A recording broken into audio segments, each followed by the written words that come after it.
Vous rêvez que vos enfants apprennent les tables de multiplication et qu'ils soient vraiment très bons en calcul mental? Vous avez envie de passer un moment de qualité avec eux? Vous aimez bien les jeux de cartes, les jeux de société, les jeux stratégiques? Alors je vais vous présenter aujourd'hui le jeu qui s'appelle Multipliette. C'est un jeu où on s'amuse en apprenant et on apprend en s'amusant. C'est un jeu, l'idée de ce jeu, c'est que l'enfant apprend les tables de multiplication sans s'en rendre compte. Et toute la famille s'amuse parce que c'est intéressant pour tout le monde. Ce n'est pas juste un jeu d'apprentissage, c'est véritablement un jeu stratégique. Le but de ce jeu est de se débarrasser de ces cartes. Au départ, on a 7 cartes chacun, et le premier qui n'a plus de cartes a gagné. Il y a 5 façons pour le faire. Ici, vous voyez le plateau de jeu. Devant vous, il y a des cartes chiffres de 2 à 9. Il y a 2 pions. Ce sont des pions qui appartiennent à personne. Et chaque joueur, à son tour, peut les bouger. La règle 1, règle de base. Pour se débarrasser d'une carte, je pose une carte 32 par exemple.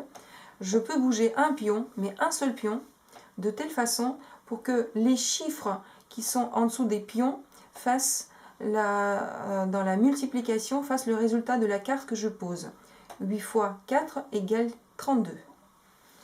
Par exemple, une autre carte, 20. 20 c'est 4 fois 5. Je bouge un pion ici et ça me fait 4 fois 5 égale 20. Règle numéro 2.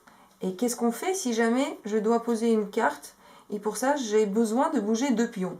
Par exemple, la carte 56. Je peux le faire si j'ai une carte soleil. Soleil, c'est une sorte de joker. Si j'ai de la chance d'avoir un soleil, il y en a 4 dans le jeu, je pose le soleil, je pose la carte 56 et je bouge à ce moment-là 2 pions. Donc normalement c'est un seul pion, mais si j'ai le soleil, c'est 2 pions. Règle numéro 3. Par exemple, je pose la carte 64. C'est 8 fois 8 égale 64. Les 2 pions se retrouvent sur la même carte chiffre. Donc, j'ai le droit de rejouer. Et derrière, je peux poser une autre carte. Par exemple, 72. Ainsi, je me débarrasse plus rapidement de mes cartes. Règle numéro 4. Si vous avez des cartes identiques, vous pouvez les poser en même temps. Donc, 27, c'est 9 fois 3. Et la dernière règle, la règle numéro 5, toutes les cartes sont des cartes bleues ou rouges, pour que l'enfant se repère plus facilement. Ce sont des cartes paires ou impaires. Il existe des petites cartes comme ça. C'est pour embêter l'adversaire. Si je pose une carte paire, la personne suivante est obligée de jouer une carte paire ou une carte bleue. Par exemple, ici, dans cette configuration-là, je ne pourrais pas jouer 45. Normalement, j'aurais pu, mais ici, je ne peux pas parce que je suis embêtée par mon adversaire qui m'a posé la carte paire. Et dans l'autre sens, si je pose la carte impaire, le joueur suivant est obligé de jouer une carte impaire. Ça veut dire qu'au contraire, il pourrait jouer 45. Par contre, 36, 9 fois 4, il ne pourrait pas jouer. Si le joueur ne peut pas jouer, il pioche une carte. Et cette carte piochée, si elle peut être posée, elle peut être posée tout de suite. Il peut la poser tout de suite. 7 fois 3 égale 21. Ainsi, on se débarrasse de toutes ces cartes. La personne qui n'a plus de cartes gagne 10 points.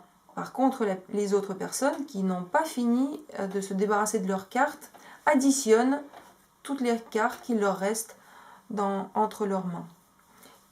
Donc la carte paire et impair coûte 0. La carte soleil coûte 25 points. Maintenant, voyons comment ça se joue vraiment. Faisons une partie ensemble. Pour commencer le jeu, on va distribuer cette carte, on va donner cette carte à chacun. Par exemple, ce joueur-là, il va commencer.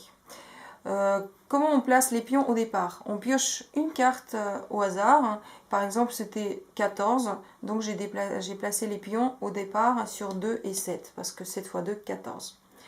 Alors, ce joueur-là, il commence. Il va mettre la carte 35.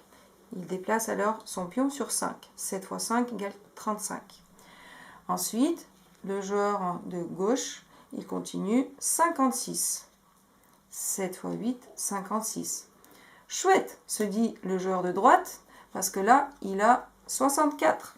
Il pose son 64, 8 x 8, 64. Les deux pions se retrouvent ensemble, donc il a droit de rejouer. Et là, il va mettre deux cartes 24, parce que ce sont des cartes identiques. 24. 8 x 3, 24. Ok. Le joueur de gauche va mettre son 40. 8 x 5, 40.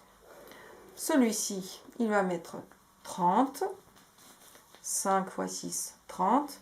Ah, celui-ci, il aurait pu mettre 30 aussi parce que c'est x 5 ou x 6. Mais non, il ne peut pas parce qu'il faut obligatoirement bouger un pion. Donc cette carte-là ne peut pas être posée par-dessus de la même carte. Par contre, il a deux cartes 36. Il va mettre 36. 6 x 6, 36. Il a droit de rejouer. Et là, il peut poser son 30. 6 x 5, 30. Ici, le joueur de droite veut embêter son adversaire. Il pose la carte impair. Le joueur de gauche, il peut poser n'importe quelle carte avec le soleil. Par contre, elle doit forcément être rouge. Elle doit être impair. Alors que le 28, c'est la carte bleue, c'est la carte pair. Donc, il ne peut pas jouer. Il doit piocher. Il pioche une carte 27. Là, c'est bon. C'est une carte impaire, mais normalement, il ne peut pas la poser. Sauf s'il a un soleil. Le soleil, le 27 par-dessus, 9 x 3, il avait droit de déplacer les deux pions. Ok. Et le joueur de droite, il va terminer. 18, il déplace un pion, 6 x 3. Alors maintenant, c'est très intéressant de savoir que si ce joueur-là de droite avait commencé, c'est forcément le joueur de gauche qui va terminer. Et même si il n'y a plus de carte ici, le joueur de gauche, il a droit de faire encore de se débarrasser d'encore une carte. Même si ça ne l'arrange pas. Notamment ici, il a une carte 28, il ne peut pas la poser, donc il est obligé de piocher. Il pioche une carte 21, celle-ci peut être posée, 3 x 7, 21. Voilà, la manche est terminée.